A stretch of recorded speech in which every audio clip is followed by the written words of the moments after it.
ఏపీలో ఎన్నికల రాజకీయం ఆసక్తికరంగా మారుతోంది. పార్టీల్లో నేతల జంపింగ్స్ మొదలయ్యాయి. వైసీపీలో ఇన్ఛార్జీల మార్పు వేళ సీట్లు దక్కని కొందరు నేతలు టీడీపీ, జనసేన వైపు చూస్తున్నారు. TDP MP Kesineni Nani party వీడాలని నిర్ణయించారు. నాని ఏ పార్టీలో చేరుతారనేది విజయవాడ రాజకీయాల్లో చర్చ సాగుతోంది.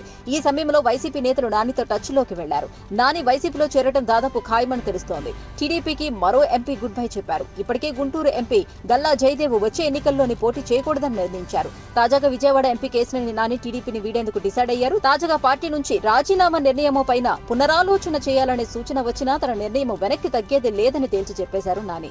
ఇదే సమయంలో తన పార్లమెంటు సభ్యత్వానికి రాజీనామా చేసి తన అనుచర వర్గంతో చర్చించి ఏ పార్టీలో చేరేది ప్రకటన చేస్తానని నాని చెప్పుకొచ్చారు. తన రాజీనామా అనేది ఇక సాంకేతికంగా మాత్రమే మిగిలి ఉందన్నారు. తన కార్యాలయంలో టీడీపీ, చంద్రబాబు ఫోటోలు తీసేయాలని నిర్ణయించారు. ఈ సమయంలోనే నానితో వైసీపీ నేతలు టచ్లోకి వెళ్లారు.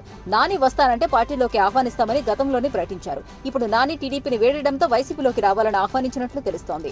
అనుచర వర్గంతో చర్చించిన తర్వాత తుది నిర్ణయం ప్రకటించే ఆలోచనలో నాని ఉన్నట్లు తెలుస్తోంది.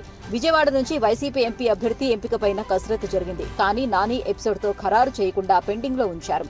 నాని ఇప్పుడు వైసీపీలో చేరేందుకు తుది నిర్ణయం తీసుకుంటే వైసీపీ అభ్యర్థిగా నాని విజయవాడ నుంచి బరిలోకి దిగే అవకాశం ఉంది. అటు పొరుగు జిల్లాలోని ఒక వైసీపీ ఎంపీని తమ వైపు తిప్పుకునేందుకు టీడీపీ ప్రయత్నాలు చేస్తుంది.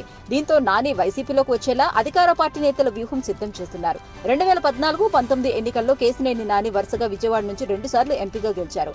నియోజకవర్గ పరిధిలో తన హయాంలో కేంద్ర నిధులతోటి పలు కార్యక్రమాలు చేపట్టారు. కొంతకాలంగా టీడీపీలో చోటు చేసుకుంటున్న పరిణామాలతో పార్టీలో నాని కొంతకాలంగా అసౌకర్యంగా ఉంటున్నారు.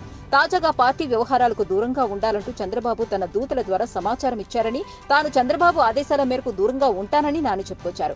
దీనికి కొనసాగింపుగా ఎంపీ పార్టీకి రాజీనామా చేస్తున్నట్లు ప్రకటించారు. దీంతో ఇప్పుడు కేశినేని నాని వైసీపీలో చేరుతారా, ఎంపీగా పోటీ చేస్తారా, అధికారికంగా ఎలాంటి నిర్ణయం తీసుకుంటారనేది ఆసక్తికరంగా మారుతోంది. Please subscribe Pragna media. Please like, share, subscribe to Pragna Media. Pragna Media, please do like, share and subscribe. Please subscribe to Pragna Media. Please like, share and comment if you like the video. Pragna Media.